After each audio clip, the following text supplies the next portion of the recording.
Boy, do we have a good one for you this evening, as none other than the Miami Hurricanes take on the Ole Miss Rebels. Two teams that I promise you, nobody expected to have in their preseason predictions to be in a national title hunt. And even going into the college football playoff, nobody would have predicted that they would be in the hunt for a college football playoff. But welcome on in, ladies and gentlemen. My name is Lucas Hill here of the Southern Sports Scene. Make sure you all do us a favor. Hit the like, share, and subscribe button down below. Turn on the bell notification so that you are notified every time we go live, posting a video or posting a short here on the Southern Sports Scene. As always, we want to thank our friends over at FrostBuddy. Go on over to frostbuddy.com. Use the promo code SSS15 to get 15% off of your first purchase on all things cups, tumblers, whatever it is. Also want to thank our friends at Chike Nutrition. If you want to start the new year off on the right track, and especially starting your day off on the right track, going over to ChikeNutrition.com.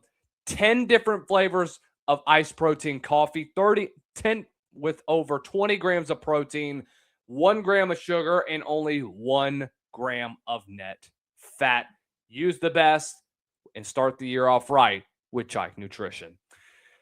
Okay, boy, is this going to be a fun game in just a few hours. And the biggest thing that I am excited to see out of everything from this football game is how does Ole Miss's offense move the football down the field against one of the better and most improved defenses in college football. Last year, we saw some flashes from this team, but you never saw them really put it all together, especially in the second half of the season. This year is different. This is a Miami defense that is so much better than what you had last year from a personnel standpoint and from a coaching standpoint.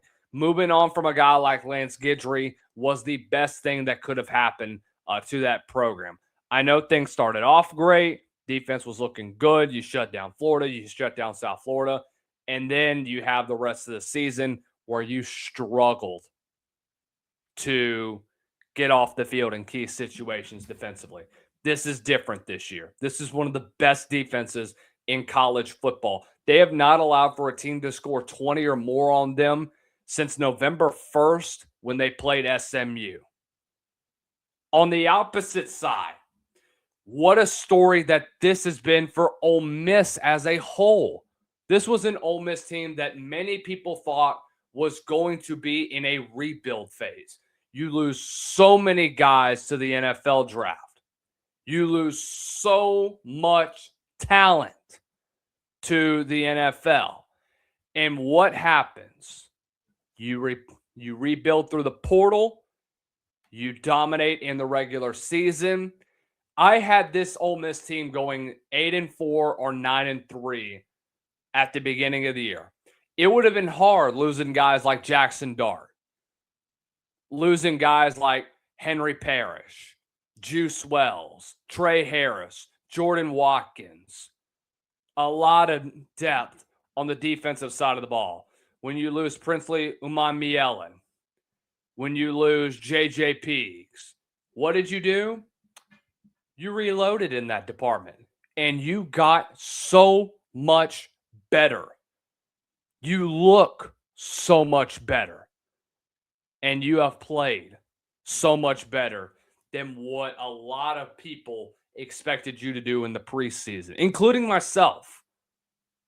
So this is going to be an interesting game because it's two teams that in the preseason, I know a lot of people had some pretty high expectations for Miami, knowing that how supposedly competitive the ACC would have been between Clemson and Miami in the preseason. Well, obviously that didn't happen. Miami has been much better down the stretch of the year. Offensively, let's talk about Miami.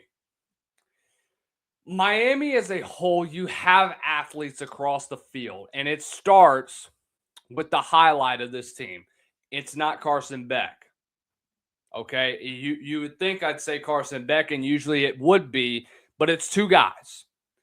It's Malachi Toney, and it's Mark Fletcher. Let's start off with the freshman phenom. Malachi Toney has played so much this season. He's a gadget player. You put him all across the field, and he's going to make plays. 1,000 yards receiving this year. Was utilized in the backfield. Averages almost 5 yards a carry when he touches the football. He can return punts. He's done really well in that department. I don't know if I'm going to see him this weekend today return punts, but do expect him to be all across the field. But I think he's going to be utilized more of a gadget player. Didn't get a whole lot of touches this past weekend against Ohio State, but that was because what Miami did was take advantage of the little holes and the little wrinkles that Ohio State had in the middle of their defense. And you know what they did? They dinked and dimed across the field. You'd have 5-yard or curl routes by CJ Daniels or Josiah Trader or Malachi Toney, or getting Mark Fletcher out of the backfield, or getting Keelan Marion involved. Guys that really don't get a lot of noticeability, shall we say, in this Miami offense. But they utilize their weapons to their advantage. And they make plays when they get the football in open space. When I see a guy like Mark Fletcher, this cat has played like a dog the last 2 games of the season. A $172 against Texas A&M, and he has 90 yards against one of the better run defenses in college football. That was an Ohio State defense that was number 1 in all of college football in points allowed per game. Okay, they didn't allow very many. They didn't. And it was impressive to say the least. And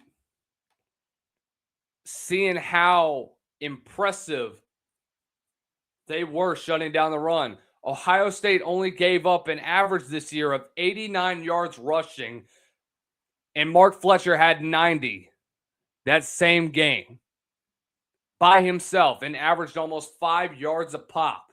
Every other time when he's getting the football, he's getting 4, 5, 6 yards a carry. And he's putting Miami in great positions so when they get into second or third and short, they can continue drives because he's being utilized properly across the field. Get him out in the space, he's even more of a dangerous weapon. He's got 16 receptions this year. Had 2 last week and had a swinging pass that went on a running back screen that went for a house call from 15 yards out. And I think that was on 4th down that I believe won the game for Miami, or at least gave them their first lead of the game. Yeah, they throw it on 3rd and 1, throw the little screen, and he gets into the end zone from 9 yards. Guys, Mark Fletcher is going to be utilized a lot in a couple of hours. This Ole Miss defense has got to find ways to get stops in the run game. If they can't, Mark Fletcher's going to run right over them. That's the bottom line. This is not a very, how should we say this, high-powered offense that Miami has, but they are conservative and they are smart with the football. They're like what I compared Georgia to last week. When you get Georgia in a position where they're going to take a strike, because guys, their offense moves like a military, and when they have an opportunity to strike, they're going to take advantage of it, and they're going to find ways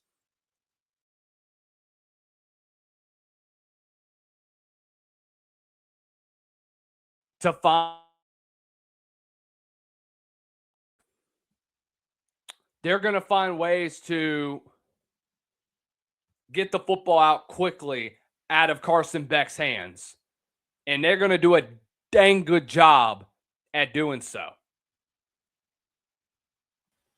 When we talk about the key matchup that'll be the difference maker in this football game, it's obviously going to be Miami's defense against the Ole Miss offense that has made play after play after play in this college football playoff. I saw what happened last week. I watched it with my own eyes. And I was in person watching Trinidad Chambliss spin out of would-be sacks, working with guys like DeJon Stribling and Harrison Wallace, and then taking a shot down the field and getting it to one of those two playmakers. Both of them combined popped off for 278 yards and 16 catches. There's going to be an X factor. I have a feeling that Miami secondary that is young, but they have shown out in big situations. The last 3 games of the season, Miami forced 2 turnovers. Last week against Ohio State, they had a pick 6 and they had 2 interceptions that game.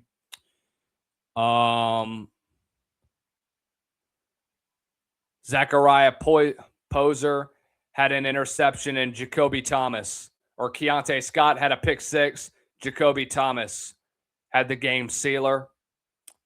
When you look at the Texas A&M game, they forced 2 interceptions. They forced 3 total turnovers in that football game. Bryce Fitzgerald has the game of his life. He's going to play a big factor. He didn't play a lot last week, may I remind you, but I thought he really should have gotten some more reps, and then had an interception their last game against Pitt. So in their last 3 games of the season, they have forced 6 turnovers. So the biggest thing, though, is that Damari Brown is not going to play tonight. Do I think that that is a big loss for you? No, not really. I thought he did decent in coverage, but I don't think it should be too big of a deal. Ahmad Moten, you would like to have him back for this game. He's a game time decision. You'd like to have another force in the middle if you're Miami going up against the guards of Ole Miss that I thought had played okay the last couple of games. And I think you need an enforcer in the middle to cause havoc in the backfield. Ahmad Moten has had games where he's just popped off out of nowhere, like Virginia Tech and Pitt. But the last 2 games of the season, he's gotten 2 tackles combined. Has that been because of injury? Yes. But I think he can still pop off if he's healthy. Now, Jordan Lyle, the running back, don't expect him to make much of an impact. He hasn't played in over almost 2 months. So wasn't really expecting him to make much of an impact. He was more of a garbage time player. But still, shouldn't be too bad for Miami. That's the really only ones that would be not necessarily a concern, but just say, hey, these guys are hurt. But back to the defensive side of this football game for Miami, they got to put pressure on Trinidad Chambliss. You got to force him out of the pocket. You got to keep him contained. Well, really, if you force him out of the pocket, that's when he's most dangerous. So excuse me for saying that. If you can contain him and keep him in a bubble, you have a very, very good shot at forcing him into mistakes, kind of like what he did in the first half against Georgia. You know, when he was under duress and he was kind of a standstill in the pocket, and when he wasn't moving, he got into trouble and he made mistakes early on before the end of the first half, has an interception that he throws. leads to a Georgia score. So another thing is that he didn't throw an interception. Excuse me. I thought he did. That was a Kewan Lacey fumble. So excuse me for that one. But the bottom line is that you got to force him into mistakes. We've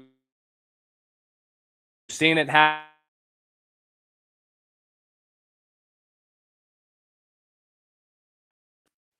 And you've got to force that offense into mistakes.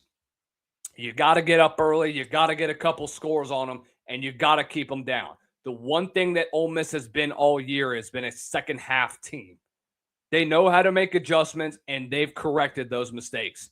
It happens so many times in the regular season and in the postseason as well. Go look at what happened last week on New Year's Day against Georgia. That's a great example of one.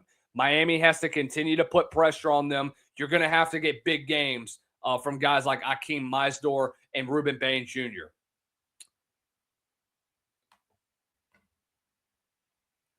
Going to have to. You let Chambliss get free and he starts scrambling and he gets on the run, he's dangerous. And he's going to continue to be dangerous until you fix something offensively or defensively. Corey Heatherman and Charlie Wise Jr. is going to be the chess match that you need to look out for in this football game. This is going to be decided by who controls the line of scrimmage, who's going to have the advantage up front, and which quarterback is going to make, or really, which offense is going to make the last mistake that decides the outcome of the game. Now, when you look at both of these quarterbacks, kind of a night and day difference. Carson Beck, more of a pocket passer. Trinidad Chambliss, like we've already mentioned, likes to throw on the run. He's really freaking good at creating plays, even though there's pressure in his face. It also helps that he has another quality running back in Kewan Lacey. That's been arguably the best running back in the SEC all year. That hardly anybody had been talking about until we got to the month of November. And that's when people started to talk about Kewan Lacey. I have been talking about Kewan Lacey since the beginning of the year. I thought that early on in the season when Austin Simmons was the starter, I thought you needed to make Kewan Lacey the face of your offense. The face of the offense doesn't need to be Austin Simmons. If you want to get him out of trouble and to get him comfortable early on, give the damn ball to Kewan Lacey and let him work. Then Austin Simmons goes down, and then Trinidad Chambliss comes in, and the rest is history. The rest is history. So both running backs are going to be the primary X factors. Expect some guys like Caden Lee, Luke Haz, who had a touchdown last week, play a role in this football game. The line right now is Miami -3. Man, I have a hard time betting. I have bet against Miami twice already this year. I bet against Ole Miss once this year. I've been wrong 3 times in this postseason. I don't want to be wrong a 4th time. Oh, man, this is going to be a tough ask for me because I think the winner of this football game may end up losing to probably Indiana.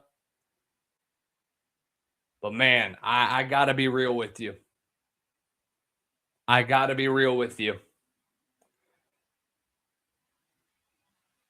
have a legit reason to believe that Ole Miss defense is going to find ways to create turnovers, force Carson Beck into bad mistakes, and I think the offensive line has to be key in order for Ole Miss to steal a win. That's my honest opinion on that one. However, that Miami defense can create turnovers, can create big stops, can create plays when it matters most. Give me the Miami Hurricanes to barely cover and go face the winner of Indiana and Oregon for the college football playoff national championship. Y'all make sure y'all hit the like, share, and subscribe button down below. Let me know what you think. What will be the result of this game? Am I right? Am I wrong? Am I crazy? Probably all the above.